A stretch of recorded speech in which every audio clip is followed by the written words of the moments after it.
My name is Christian von Koenigsegg.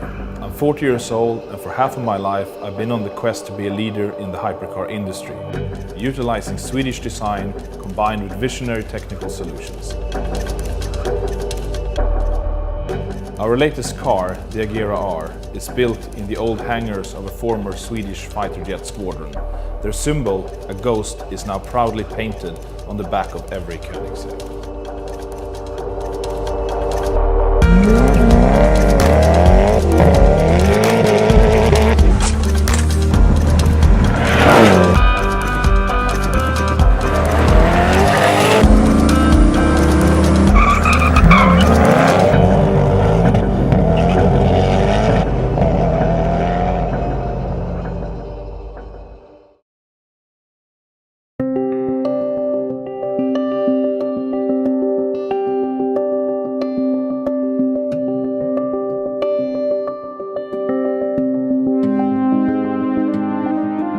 So the interior of the car is as important as anything else we do. We spend a lot of energy and time to optimizing and making it really special and unique and functional, of course.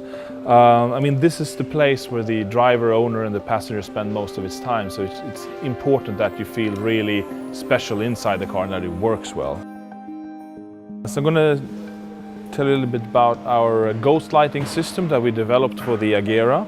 Basically, we wanted something elegant, clear, unique and ergonomic and nice for the driver and the occupant to be able to control the car and its function in the best possible way.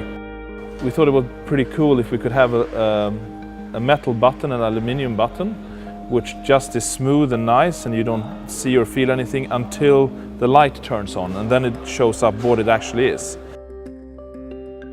And we had to spend a lot of time to get the lighting correct, to have it shiny enough on the inside, to have the surface thin enough so that the light can penetrate through the very small etched laser holes.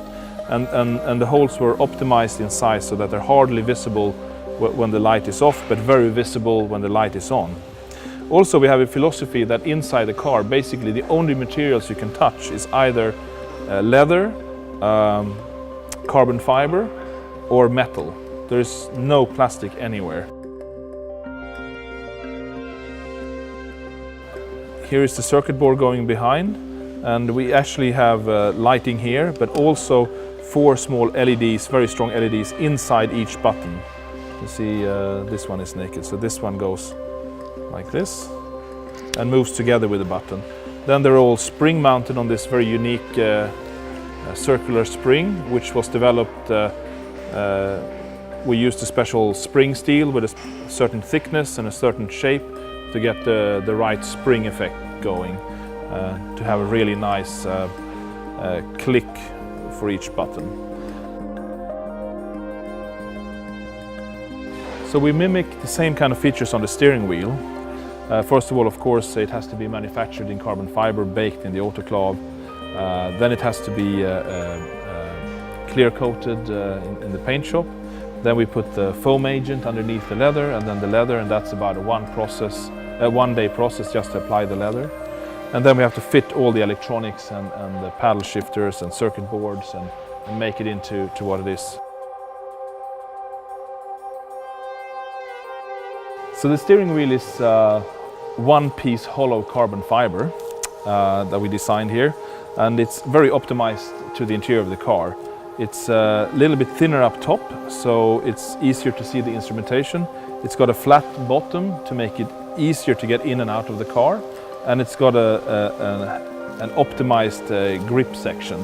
Also underneath the leather there is a foam agent to make the steering wheel more compliant and to take out some high frequency vibrations that it's not that dilutes the input from the road, basically.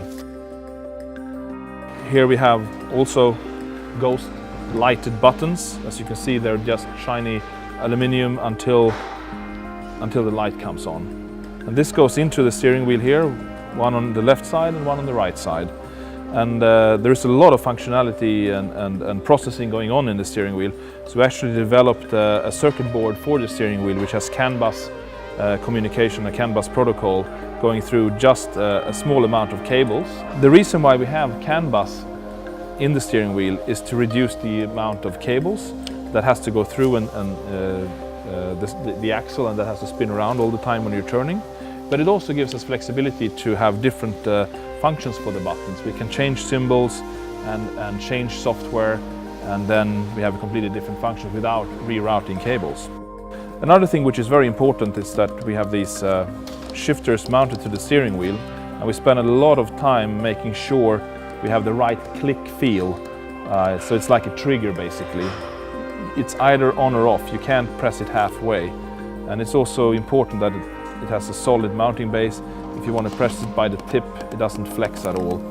And they're very long for being steering wheel mounted, so you get very good ergonomics when you're turning the steering wheel. But most important is how they feel, that they have a really nice trigger feel click to them. So there are several different spring elements inside the shifter to have the right feel. All in all, it's a very unique product, the steering wheel with all its functions. And I would say normally it would take almost the size of our company just to develop a thing like a steering wheel, but that's something we just do on the side.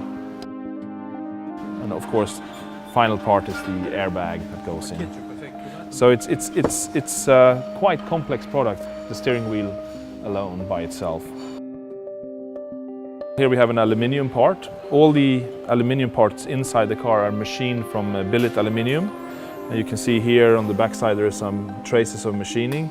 On the front side, of course, the machining time is much longer and slower to make it really smooth. After it's machined, it's polished in a special polishing machine. It's not just tumbled, it's a proprietary polishing system which makes it extremely smooth. And after that it's anodized to get a good surface protection. And this is the process that all the aluminium parts in the interior goes through.